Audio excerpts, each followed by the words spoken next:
নমস্কার, আপনাদের সাথে আমি শ্রেয়া। আজকের বিশেষ খবর, মাধ্যমিক পরীক্ষার ফল প্রকাশিত হলো শুক্রবার।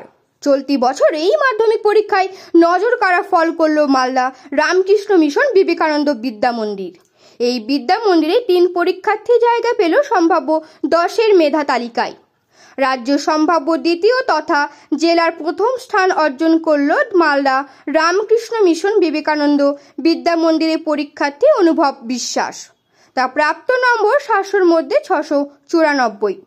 এছাড়াও এই বিদ্যালয়ে আরও 2 পরীক্ষার্থী মেধা তালিকার ঠাঁই পেয়েছে। তারা প্রথমা 10-এর সম্ভাব্য মেধা তালিকায় 8ম স্থান অর্জন করেছে।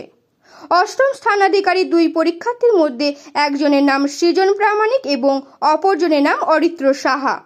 দুজনেই প্রাপ্ত নম্বর 688।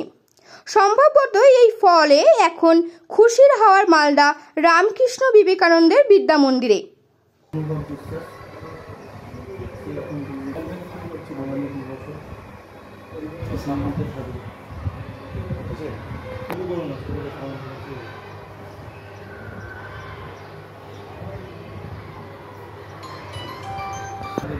মিশনে আসলাম দিল্লিতে পড়ে।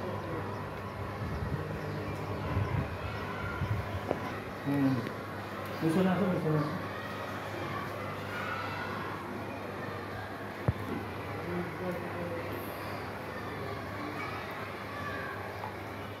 2025 মাধ্যমিকের যে রেজাল্ট এই মুহূর্তে প্রকাশিত হলো, সেখানে আমাদের স্কুল থেকে 3 জন ছাত্র মেধা তালিকায় স্থান পেয়েছে।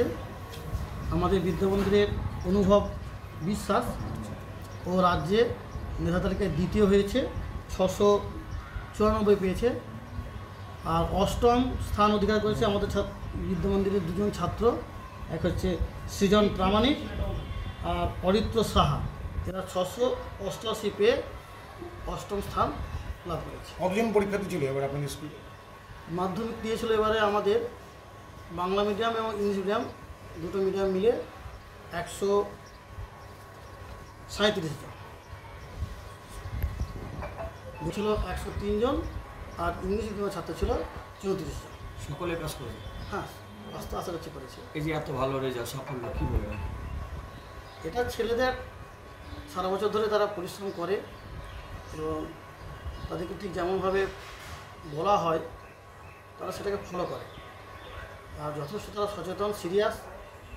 ছাত্র, শিক্ষক, গার্জেন সকলেই ছেলেদের পড়াশোনার বিষয়ে খুব সচেতন।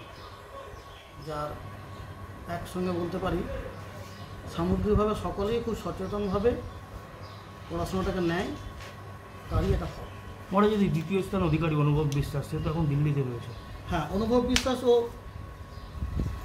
এই মাধ্যমিকের পরে আমাদের সঙ্গে যোগাযোগ আছে এখন, এবং আজকেও ফোনে কথা হয়েছে। রেজাল্ট বেরোনোর আগে কথা হয়েছে, রেজাল্ট বেরোনোর পরেও কথা হয়েছে। তা ও দিল্লিতে পড়াশোনা করবে, এর পরবর্তী পড়াশোনাটা দিল্লি থেকে করবে। বর্তমানে ওখানেই রয়েছে। হ্যাঁ, ওর বাবা কর্মসূত্রে দিল্লিতে আছেন, এবং সেই কারণে একটা দিল্লিতে থাকার একটা পড়াশোনা করার টাকা।